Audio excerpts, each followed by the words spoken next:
Ladies and gentlemen, my name is TotalBiscuit. I'm here to ask and answer one simple question. WTF is Shadow Warrior 2, the sequel to the reboot of Shadow Warrior, not the original one, by Flying Wild Hog. They've also brought you Hard Reset. Some of the ex-Painkiller guys in there. Fairly experienced FPS developers, no doubt. It was in 2013 that the original Shadow Warrior reboot was released, and it made my top 10 for that year, because honestly, we had a drought of the more old-school single-player shooter experiences. Since then, we've had a couple of really good ones. Wolfenstein, of course, my game of the year 2014, and Doom, which, at least in terms of its single-player, is on track to be easily in my top 10 for 2016. No real doubt about that. So, there's certainly been a few good ones. Now, along comes Shadow Warrior 2, and this is a fairly radical departure from the original game. This is a title that emphasizes loot, it emphasizes co-op, and it emphasizes semi-procedurally generated levels. That's not something that I heard a lot of people crying out for, I have to say, when this title was announced, but apparently they thought it was a good idea. Was it? Well, I will tell you. First things first, however, we're going to have a look at the options menu, because what we do have here is a very good PC game in terms of the technology. There's a lot of options available graphically and a few new features that we haven't actually seen before. Now, first things first, field of view. Bear in mind this is vertical, so 80, you plus about 30, give or take, dependent on your aspect ratio, and that'll give you the usual horizontal. So, yeah, it's a pretty wide field of view. It's always nice to have that option. Display mode, full screen windowed, and full screen exclusive, as well as regular windowed mode. You can set your displays, multi-monitor, always good. Set your refresh rate, aspect ratios. We're talking about, it does support, I believe, 21:9, but it's not showing up here because I don't have a 21:9 monitor. Resolution-wise, goes up as high as you can take it. You've been playing it on 1440p this entire time, and it's been running really, really well, honestly. Triple buffering does not have two Ps in it. Not really sure why they went for that.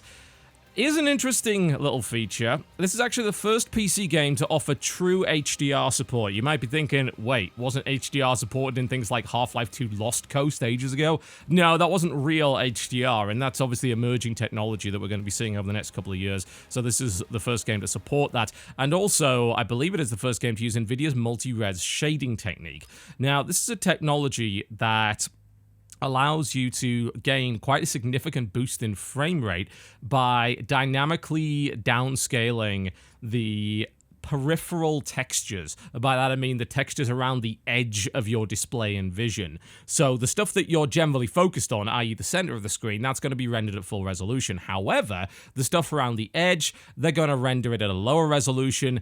Chances are that's already just in your peripheral vision anyway. You're never really focusing on it, so you're less likely to notice. It's a pretty smart technique. Now, I have been running it on 60%, and unless I go looking for it, it's pretty hard to notice the difference, and you're not going to be able to see it in YouTube videos either, because you may have noticed in other Shadow Warrior 2 videos, this game does not play well with YouTube, not at all. It's a very visually busy game, similar to the Far Cry titles recently. Videos going up on YouTube tend to look awful just because the sheer amount of foliage causes a bunch of artifacting at lower bit rates. So you're probably not going to see the difference in the video, and the video is probably going to be blocky as hell. I'd strongly recommend that you view it at 1440p. I recorded it at 1080 and then upscaled it. That gives you a little bit more bitrate. Even if you don't have a 1440p monitor, it's going to look better. But regardless, you probably won't notice the difference. For some reason, this game keeps forgetting that I set this option. I don't know why, but it does. So just bear that in mind if you have the ability to use this tech. You might want to do it. You get a pretty significant frame rate boost.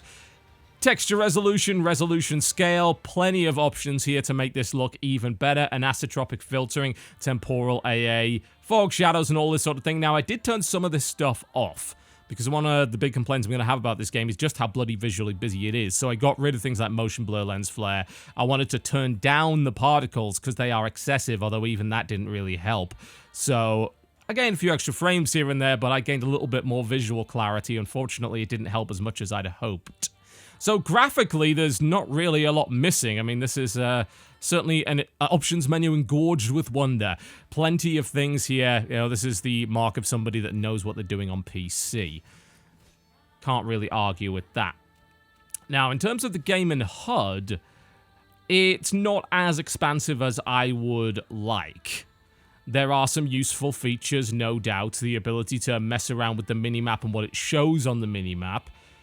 The main problem with doing that is that if you turn some of these options that make the minimap super busy off, then you're going to be missing out on a ton of items because most of those items are not highlighted, they don't have a real glow around them or anything like that, so you're going to miss them, which is less than ideal to say the least. Enemy information and showing damage and things like that, those are all things you can do, but it's missing a couple of things that are pretty key for the so-called looter shooter or first-person looter genre.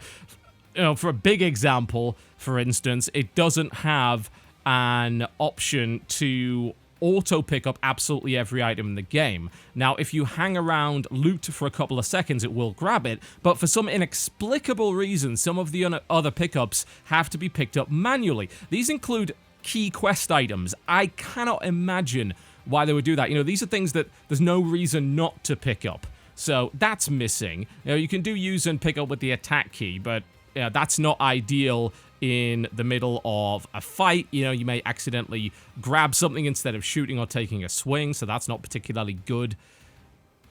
And the other major thing that's missing is serious loot filtering and auto-junking of loot. This game drowns you in loot, and frankly, you know, that is really a necessary option that is missing from here, so I'm not massively happy about that. You know, otherwise, there's a pretty decent amount of customization, including being able to customize your crosshair color and all that sort of thing. Will, of course, be quite useful for those that have color deficiency. Audio options. You've got your separate volume sliders. You can force stereo if you wish, and it's got a detected speaker mode, and yet it won't let you force it to something else, which is a bit weird. Not really sure what's going on with that. I don't actually have speakers. I have headphones, and usually you want a slightly different dynamic range on those. I don't know why it doesn't let you change that.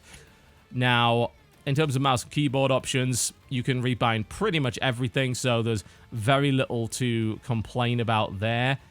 The only thing that I would like is a dedicated sprint button. What they decided to do was make you double tap a direction in order to do that. It would also be nice to have, instead of doing a key combination, dedicated buttons for certain melee moves, such as the 360 spin and the lunge forward. You have to do a kind of a small key combination, which can be a little awkward for some people. It would be nice to have the option to change that. So those are a couple of things I'd like to see changed otherwise. There's no default smoothing, so that's good. You know, you wouldn't expect anything like that. Multiplayer options, well, it's certainly lacking. You know, in the co-op, you will appear as the main character, and everyone else will appear just as a sort of generic ninja, and there are 3 models for that and a few colors. It would be nice to see a little bit more there. One other thing that's weirdly missing, which you will notice in-game, is the option to change the weapon view models. The weapons are freaking huge in this game, which contributes to a fairly serious problem of visual clutter, but you can change it using the console. Problem with doing that is, 1, it's fiddly, you have to remember the command every time, and 2, it doesn't save your preset. So if you have the option to do that, well, surely you should put it in the options menu. Of course, forcing it too high will cause a little bit of model clipping on certain weapons, which will make, like, the arm disappear because the model doesn't extend out that far. But there are a decent number of choices that you can go with that won't do that, and it would be nice to have that in the options menu. So for the most part, technologically, this is a great PC title. It's got pretty much all the options you can require, and it's, of course, a nice showcase of some new tech. And it runs really, really well from what I can tell. It's very scalable. You get very high frame rates, and it's a pretty nice-looking game in the process as well. So, yeah, in terms of the PC tech, not really a lot to complain about. When it comes to other things, well, I have more than a few complaints, I'm afraid. So let's dive into the game. I'm currently about, 4.5 hours or so into it, and I played about an hour or 2 of the preview build as well. Weirdly enough, it feels like I've played an awful lot more than that, and that's because, frankly, I found the game unbelievably monotonous, and I'm going to spend quite a lot of time telling you why and explaining why I think that the decision to introduce loot and co-op and semi-procedurally generated levels into the game has basically killed it for all intents and purposes. It is actually ruined the whole damn thing. So, yeah, prepare for something a little bit depressing if you were looking forward to this, certainly. Now, you see you've got the multiplayer there. You could set a base difficulty for the co-op, and you could set your difficulty here as well. I played the whole game through on hard up to this point, because the higher difficulty you play, supposedly the better loot you get. I don't believe it for a second, and I'm going to tell you why. So let's dive in and show you what's going on and what's gone wrong with Shadow Warrior 2. Alright, welcome to Shadow Warrior 2. This is the hub area of the game. You're going to be seeing a reasonable amount of this. Now, rather than being a game in which you go through the levels in a linear fashion, it's a game where you teleport in and out of the levels and go back to the hub to hand in quests. Yes, quests in a Shadow Warrior game. I know it sounds a bit weird, doesn't it? And to occasionally buy items and do a little bit of crafting and stuff like that. I can't say I'm a massive fan of the hub area. As far as I'm concerned, it serves no real practical purpose. It's mostly a waste of time. There's basically nothing to do here that you couldn't already do from a simple menu. And it really adds to this feeling of a completely disconnected experience when it comes to the levels in this game. Like, they don't feel really like they're connected in any sensible fashion. Doesn't feel like you're going through a continuous single-player first-person shooter experience. So I don't know why they decided to go with a hub, really. I am going to assume it just comes down to the fact that they wanted these semi-procedurally generated levels, and they wanted these side missions that are supposedly replayable with free roam if you want to go and get more loot, although I can't imagine why you would. But it's basically a waste of time. There are a couple of cute things in it, no doubt. You know, you head on over to the Wang Cave, you'll notice that there are some little arcade machines with Devolver Digital as well as Flying Wild Hog titles, and yeah, that's cute. There's no doubt about that. It certainly does add to the character of it. Shadow Warrior has always been a very cheesy game, and this is certainly by no means any exception to that. The problem is that there's no point in having this area. What would be great, for instance, is if perhaps within levels you could pick up little additions to your Wang Cave. You could upgrade your Wang Cave. Perhaps not only would that be cool thematically, and it would certainly fit the character of Lo Wang, but it would also be maybe a better way to handle the upgrades in this game, because unfortunately they don't handle them all that well at all. Now, I'm going to dive into the gameplay first, because I want to start with some of the positive, and then I'm going to go pretty hard on some of the things that I absolutely despise about this thing. So we head on over to the map here, and you notice there are blue missions, which are side missions, and there are main story missions. As it comes, I mean, when it talks about side missions, you would assume that they were optional. Now, on a lower difficulty, they very well might be, and perhaps even on a higher difficulty, it's entirely possible that you could skip the side missions. If you do that, you will potentially lose out on actual weapons, things that don't drop very often at all and are unreliably available in the shop. Now, the shop, for some reason, has a sort of semi-randomly generated inventory that you can refresh for a large amount of gold, but it's not a brilliant system. But the most damning thing was when I clicked on a story mission earlier in the game, it warned me that I shouldn't be going there before going and doing the side missions and becoming more powerful. That is not the sort of thing that I would expect from first-person shooter under any circumstances. The idea that it's going to be so stat-reliant and so loot-reliant that I'm going to have a really hard time if I don't do the side missions is not an enjoyable thing to look at. And honestly, the side missions are some examples of the fairly poor level design on display, as well as the fact that a lot of them are basically fetch quests. There's literally one that is about getting 3 monster skins, so it's a collect 10 bear asses quest, which I don't play first-person shooters for that kind of thing. I'm sorry, I don't. So I have not been massively impressed by them. We're going to jump into one anyway so that I can show you that and, of course, show you the gameplay. I did say I was going to start positive. I failed to do so. I have so many damn complaints about this game. I've already failed to do so. But let's try and focus on the positive first, and that'll hopefully give you some context to how the positive in this game has been strangled to death by some of the other design decisions that were made here, and how that's actually, in my opinion, quite tragic. All right. We are heading on in to this mission. The load times are actually surprisingly high. Bear in mind, I run on a PCIe SSD for all of my Steam games, so that doesn't seem like a particularly long load time, but that's going to be amplified significantly for those on mechanical drives. So I don't really know why it takes so long. I'm going to assume, you know, the partial procedural generation that's going on here has something to do with it. Okay. I said I was going to talk about the positive, and I'm going to do that. So this game initially, look, these giant freaking view models. This is default, by the way. This is without messing with the console. Initially, the gunplay of this game feels pretty damn good. Now, you start with a couple of different weapons. You start with a sword, you start with a revolver and an Uzi, and you rapidly get a bunch of other stuff. The game has something like 70 plus actual weapons in it. And by that, I don't just mean a weapon with different stats. I mean something that has an entirely different model and custom animations and things like that. And I've got to say, when it comes to things like animation quality, a lot of this stuff is really top notch. I rarely see a first-person shooter where the gun has multiple animations for shooting, which is very interesting.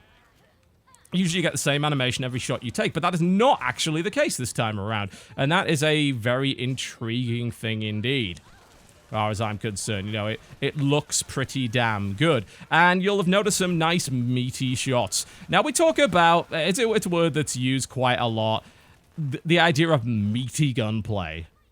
And what does that even mean? You know, is that a cliche? Is that just something that means nothing? Well, no. I mean, it does absolutely have certain characteristics. There are things that you can do to make your gunplay feel better. And when we talk about meaty gunplay, what we're really talking about is the notion of oral and visual feedback that makes weapons feel powerful. There's a few ways to do that, and a lot of that is to do with the way an enemy reacts to being hit by a shot from your weapon, as well as the quality of the audio assets for the weapon in particular, and, of course, the obvious visual impact of the weapon hit, whether it be dismemberment, whether it be a splatter of gore, whether it be surrounding environmental destruction, or even something as simple as a blood splatter decal on the wall behind the enemy target. Now, you do have some pretty damn good visual feedback for the most part. The game has a solid dismemberment system. There's a lot of gore involved in it. Even with smaller caliber weapons, you will notice an enemy stagger from time to time. Limbs will come off. Of course, the shotguns in particular and the larger launcher explosive weapons generally have a very, very nice feel to them. Sound assets are top-notch across the board. Combine that with some really awesome animations, and you've got a recipe for fantastic visual feedback and meaty gunplay. That all sounds pretty damn good, doesn't it? Initially. I was like, fantastic. That's what I wanted out of a Shadow Warrior game, especially if you played Doom earlier in the year that had a lot of that as well. You would think, well, that's phenomenal. You know, this is going to be a game that I'm going to very, very much enjoy. Well, that is sort of where things start to go a little bit wrong, I am afraid. Because, yes, while we do have a pretty damn solid combat system that feels pretty great, there's one way, it's one surefire way to kill that feeling. And the way to do it is to have enemies that sponge bullets. Now, generally speaking, the regular mobs in this game, not really a problem to kill. You know, you can take them down relatively quickly. That's not really a problem. The issue comes when you start to run into the superior, elite, and of course the boss type and champion enemies. You know my opinions when it comes to bullet sponging. I am not a big fan of it whatsoever. And really the only way I will let games get away with it is if it makes a certain degree of sense. You know, if we're dealing with a massive enemy, an enemy with weak points and multiple phases, and also perhaps has something other than shooting going on. You know, you have other mechanics at play to deal with. Now, in this pack right here, we are seeing an enemy that looks exactly the same as the other dudes. It just happens to have some immunities and a ton more HP. It does exactly the same bloody attacks. It looks exactly the same. And yet, I gotta keep bloody shooting it. This is, well, one of the best weapons that I have for dealing with enemies like that, because I've kitted it out to do a massive amount of close range damage. But a lot of my other weapons, I mean, we're talking, in some cases, literally hundreds of bullets to take down human-sized enemies. And that was just a superior enemy. There are higher level enemies than that, you know, different classes of enemy that will take even more damage. I'm not just talking about bosses either. And you could be working on them for an unbelievable amount of time. You know, this becomes even worse at the higher difficulty levels. I mean, you can kind of see it right here, you know? This shotgun, which is using 2 shots per and is heavily upgraded, is barely touching this damn thing. And I'm going to have to keep working on it, and eventually I'll be able to take it down. And that's actually a regular, that's, as far as I know, that's a regular enemy type. That's not even a champion or anything along those lines. And that becomes rapidly infuriating and really takes away from the general feeling of power that you have. Not to mention melee at higher levels can be very tricky because you can die very quickly, but we'll get onto that a little bit later. A lot of the problems that the enemies have in this game, you know, the special type enemies, is the modifiers that they've got. Now, not only are they generally not very interesting, but they serve to do little more than make you feel less powerful. They don't change the nature of the fight. Bear in mind, this is, of course, the first few hours of gameplay, the first 4 hours, which is apparently a third of the way through the game. It is entirely possible that much later in the game we get more interesting modifiers, but these enemies serve to do nothing more than elongate the fight, generally waste your time, and make you feel like your weapons are doing absolutely nothing.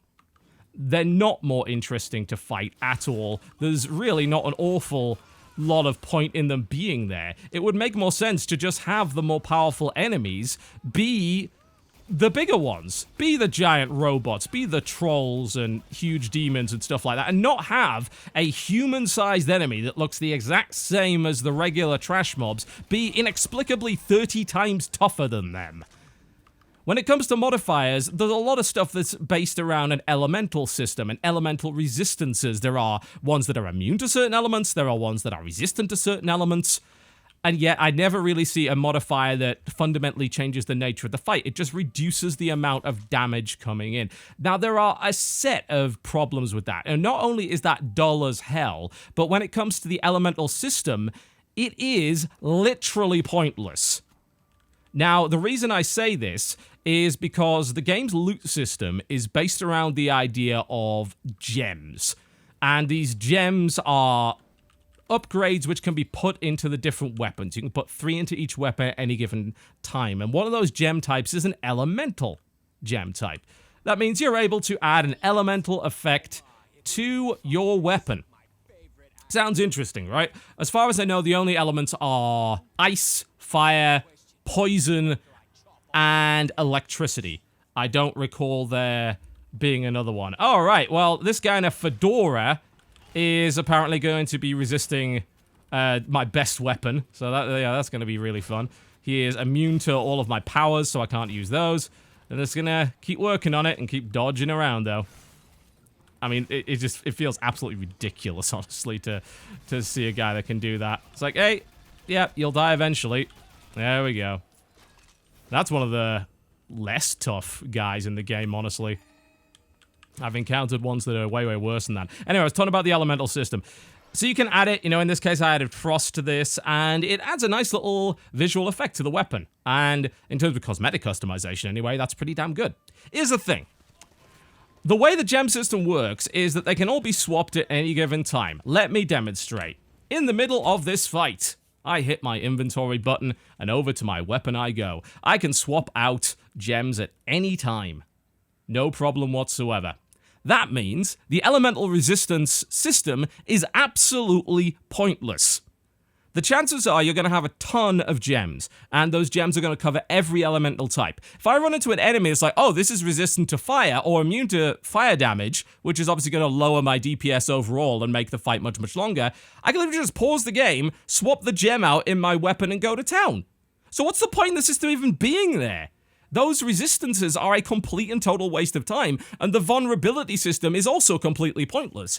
You'd think that the purpose of the system would be to force you into using different weapons rather than just one weapon at any given time. Don't worry, you're going to be using different weapons because you'll run out of ammo, considering how spongy a lot of these dudes are. So you will be swapping weapons around quite regularly, not because you want to, but just because you have run out of that particular ammo type, and you're not going to find any pickups in that battle arena. I don't know why it's there, and it defines the vast majority of the special enemies.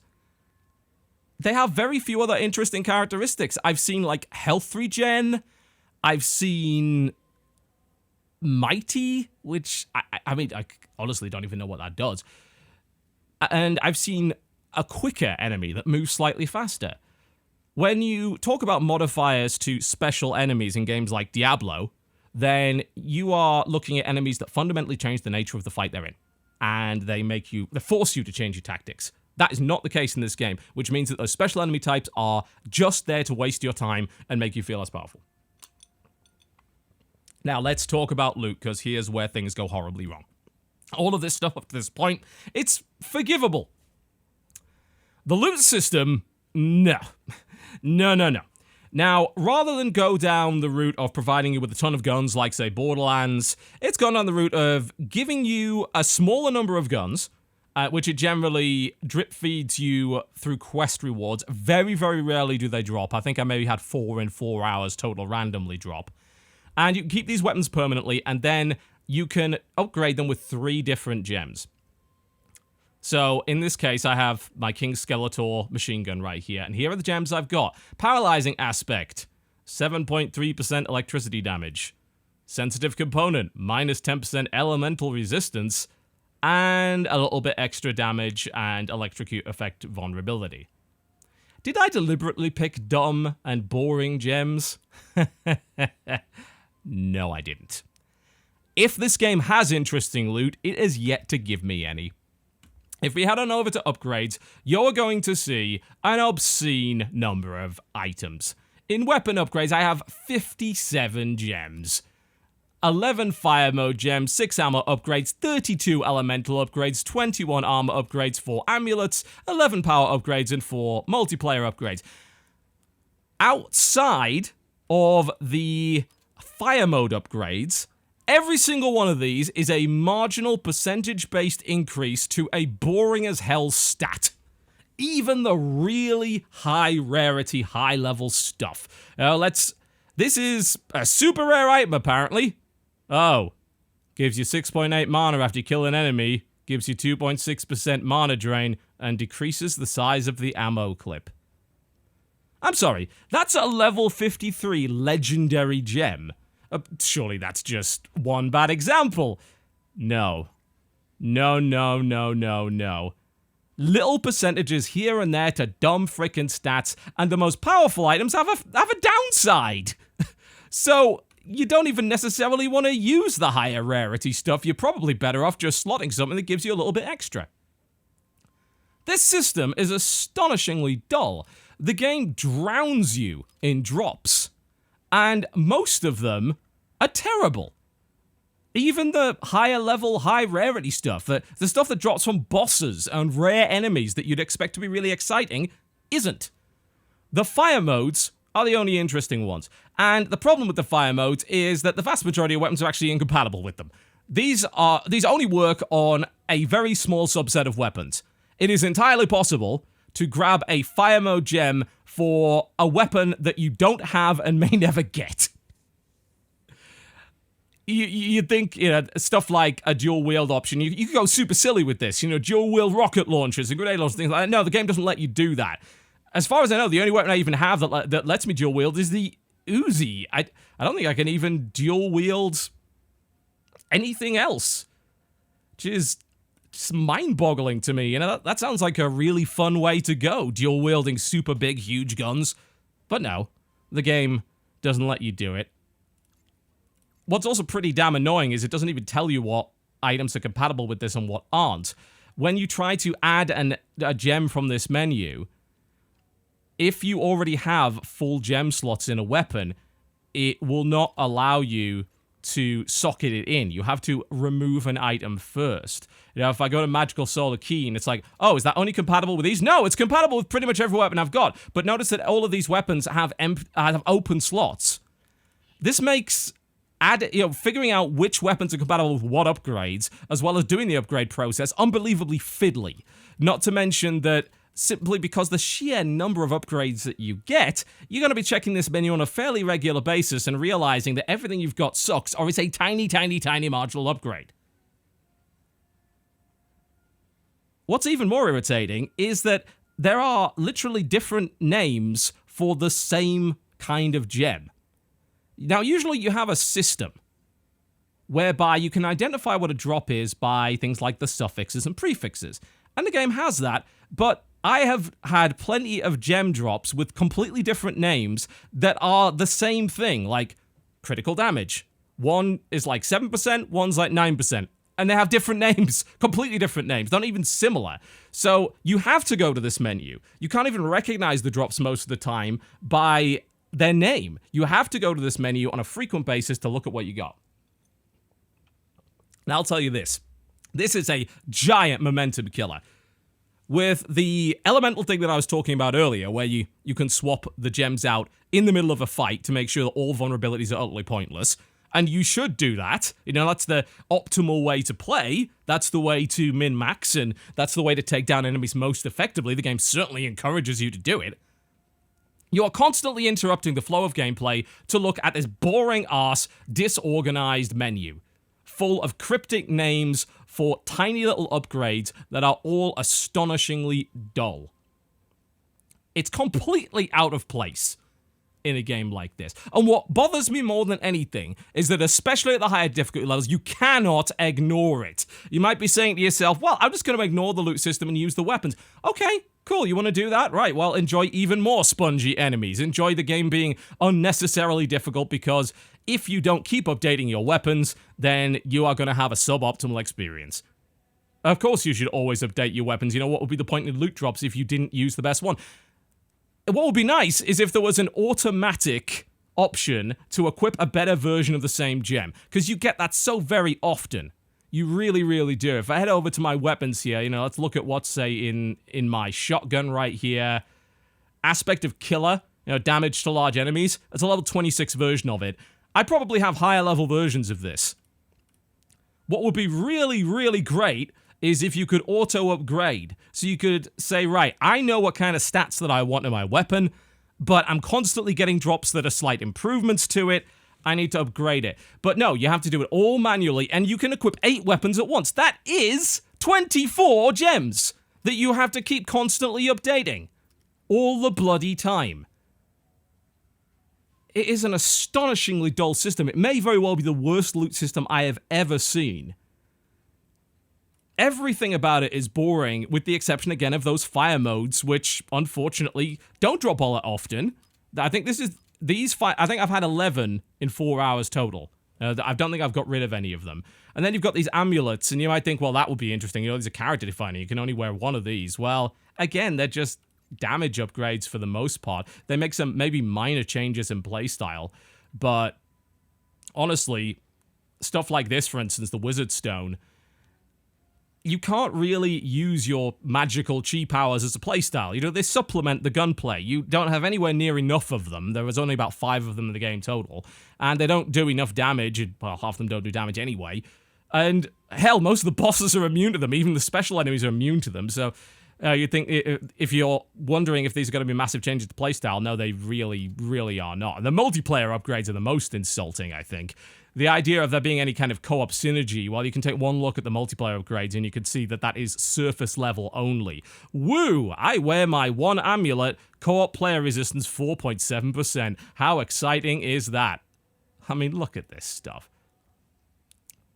It's the worst example of saturating you with loot, drowning you in loot, and having all of the loot suck. And this is quantity over quality at its absolute very worst, and it's a game that consistently insists that you keep min-maxing, because you're going to run into these big packs of enemies, especially on hard difficulty, and you're going to feel underpowered, and you're going to think, God, man, I bet if I got some upgrades, I'd feel much, much better.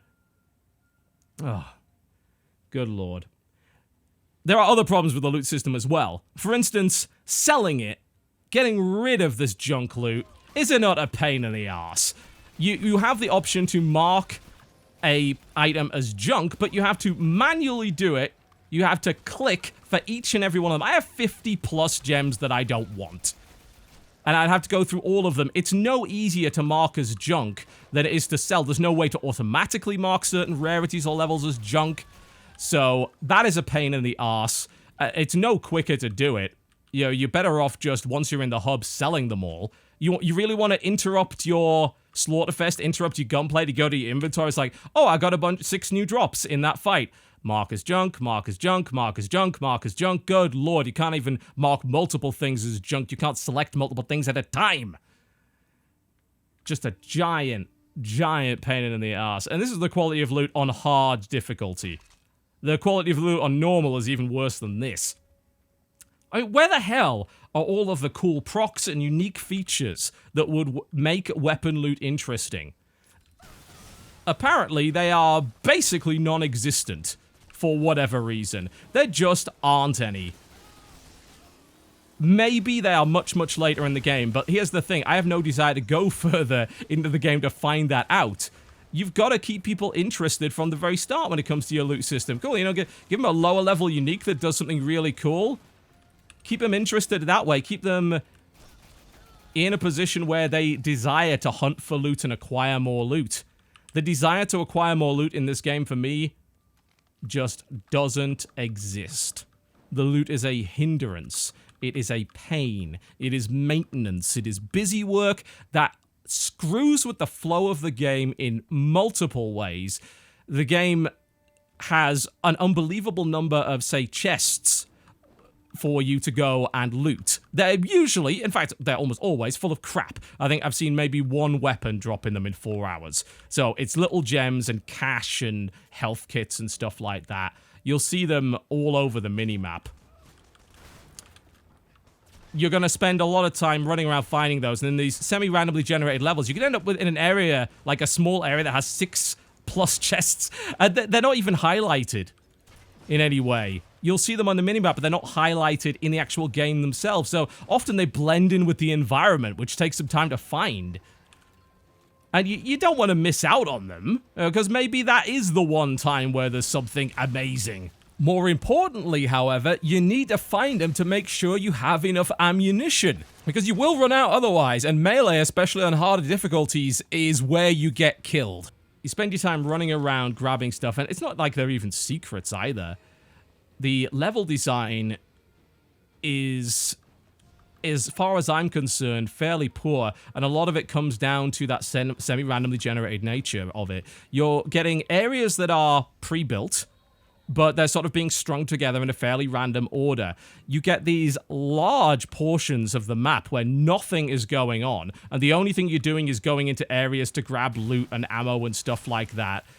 There are fairly large gaps between encounters, an awful lot of the time, and the game is full of backtracking as well, which will take you back through empty areas that you've already been in. That isn't interesting at all. Everything about this game seems to hate the notion of pacing.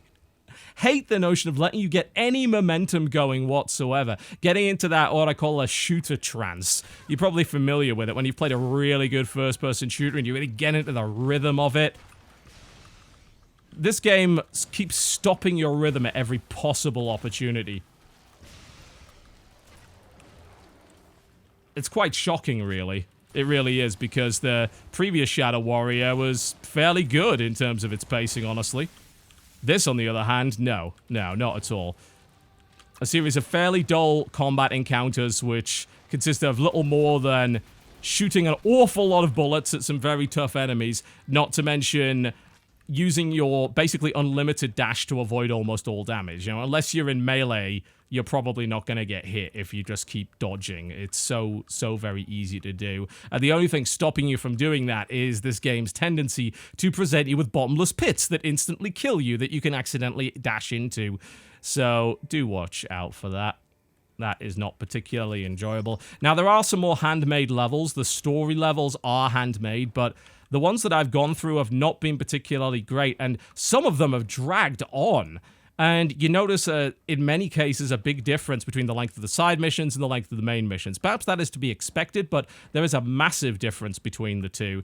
And the game lacks any sort of real semblance of environmental storytelling and anything to do other than shoot dudes and then open chests and spend a bunch of time in your inventory trying to figure out if anything you collected in the last 30 minutes was even worth your sodding time.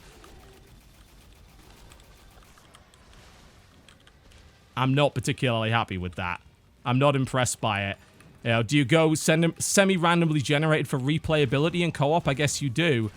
But I don't have an awful lot of interest in playing this in co-op, I have to say, because all it does is increase the bullet spongy nature of the enemies. It just makes them tougher. There is no co-op synergy. There are no classes. Oh, it's even worse than Borderlands in terms of the idea of co-op synergy between players. What's the point in having extra players? What do they add to the experience? Nothing. Not to mention, if you've got a min-maxer in your group, then you're gonna be down one player as he's too busy sifting through his inventory every 3 sodding minutes to try and figure out whether or not he can eke an extra 0.5% of damage out. Oh, Lord. I'm complaining a lot, aren't I? Well, I'm not done yet. Now, when I said the game has great gunplay, I certainly was not lying. But this game is annoyingly visually busy. And it's because it has a hard-on for particle effects. That's probably the best way to describe it. Any weapon that has an elemental element to it, and basically all your weapons will, because if you don't add an elemental element to your weapons, the chances are you're playing suboptimally, is going to result in clouds and clouds of particles. Now, bear in mind, this game has a significant selection of melee weapons. Melee and first-person shooters can be tricky for a number of reasons. It can be difficult to track your target, weapon view models are often too large, melee is not done all that well in FPS most of the time. The melee in this game feels pretty good, you know? You've got a selection of weapons available, some interesting different weapons as well, not just a sword.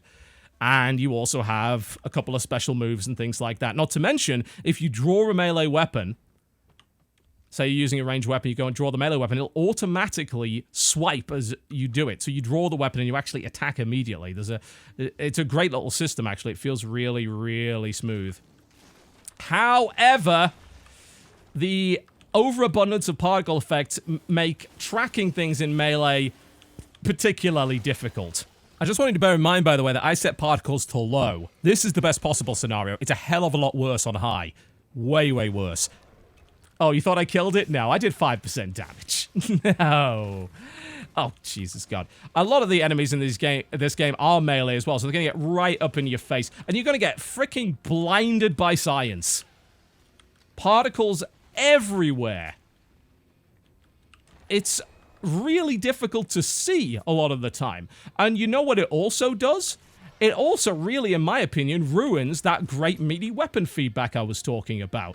This game has things like the ability to sever limbs. It's got, mostly well-animated enemies, especially except when they clip through walls like that. Well-animated enemies that stagger and have a real visual impact when you hit them. They're going to bleed a lot. There's going to be a big splatter of blood.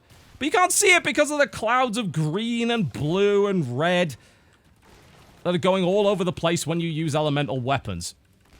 It's blinding. I don't know why they decided to do that, but it really harms the gunplay overall. It's a pain in the arse.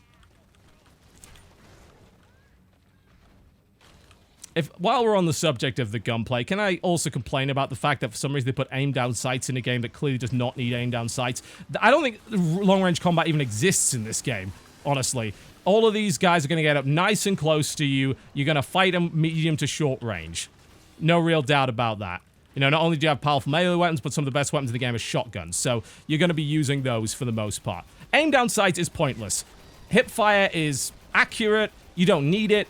And that's something that could have very easily been replaced by alternate fire modes. There are a couple of supposedly fire mode upgrades that give you alternate fire, but the vast majority of weapons by default don't have them. That, again, makes the combat somewhat more boring and less varied. You see, I'm just burning through my ammo here. I'm not even selecting a weapon. I'm just picking whatever weapon has ammunition. This is what you get, by the way, for not exploring absolutely everywhere and grabbing every chest. You end up running out of ammo because the enemies are too goddamn strong and you burn through way too much ammo.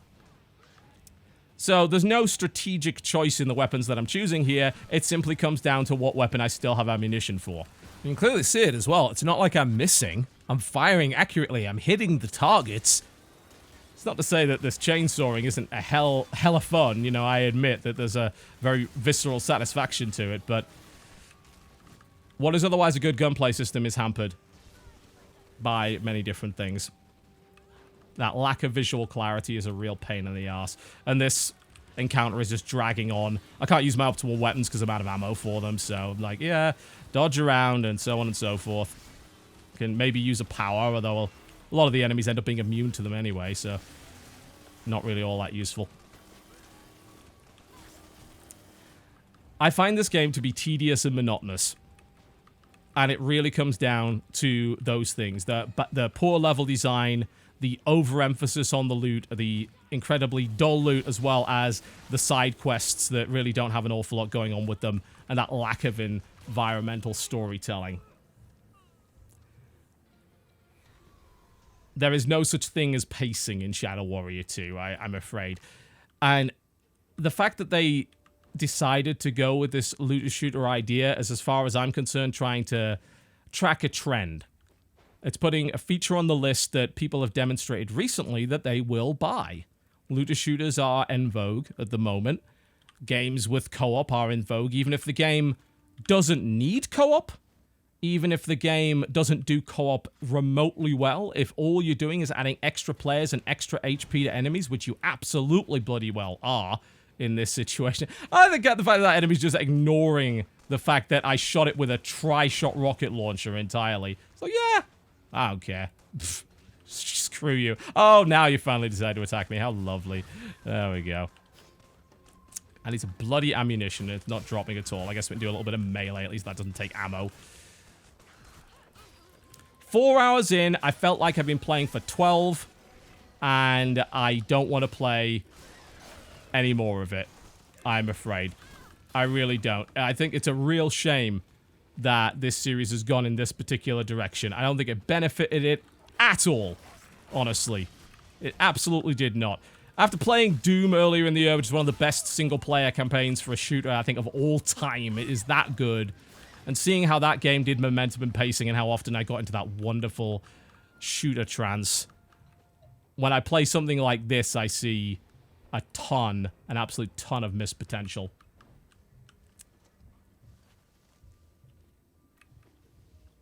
I'm really disappointed. Really, really disappointed in it. It's such a shame that it went in this particular direction. I'm going to teleport back to the base and show you one more thing. There is a so-called crafting system in this game, because apparently every game needs crafting these days. Is it crafting, really? No. Not at all. A few hours in, you get the ability to combine your existing gems into different gems. Supposedly more powerful ones. And you think, alright, that sounds like a pretty good system. Considering the loot has been terrible up to this point, maybe the crafting system is where it really kicks into high gear. I'm afraid not. Head on over to the forge here. we can combine some elements together. So let's use these ones to start with. I'm going to throw that in there. I'm going to throw 3 of the same type in. These are all frost elements. Once we mix them together, once we use 3 of those, we get a very, very, very, very, very slightly better version. And you can keep powering them up and hope that you'll get some amazing stat, and it never comes. And that is unbelievably depressing. Now, of course, if you combine gems that of different types, you basically just end up getting a random gem. You know, you don't combine the attributes of them. There's no customization there. It's just a slot machine. I have tried. I've really tried to just keep combining these elements together and getting something interesting. And I don't. I really don't. Minor upgrades at best. Throwing them all in here. Hoping against hope that at some point I get something truly exciting. And I didn't. They're just little upgrades here and there. Little upgrades that you have to use. Little upgrades that you will have to continue to maintain. And little upgrades that will utterly fail to excite. My conclusion on this is that at its core, it is a technologically accomplished game with a really great combat system that has every other aspect of its design absolutely killing it. It's one of the worst loot systems I've ever seen. It's one of the dullest loot systems I've ever seen. There's so much busy work in it. And it kills the pacing of the game. Enemies often take far too long to bring down. You continually have to keep upgrading to keep up. And frankly, it's a disconnected set of fairly poorly designed levels that you are encouraged to go into solely with the vain hope that you might end up getting something interesting. Does it ever happen? Pfft, no. If you enjoy crawling around poorly designed levels with very little coherence, scavenging for as much damn ammo as possible because you're going to burn through huge amounts of it killing these unbelievably tough enemies that don't really pose any challenge. That's the most annoying thing about them. If they actually posed any real challenge, that would be great, but I can count the number of times I've actually died on hard mode in this game on the fingers of one hand, honestly. Like, a couple of times to a boss that was interesting, but otherwise, they're just tougher. They just take more shots. They're not more interesting to fight. They're not more challenging to fight. They just take longer. And they really add to that monotony.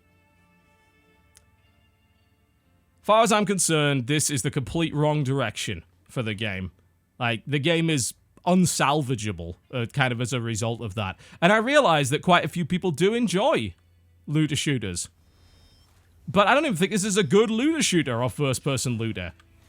Because you're going to be finding nothing but tat the vast majority of the time.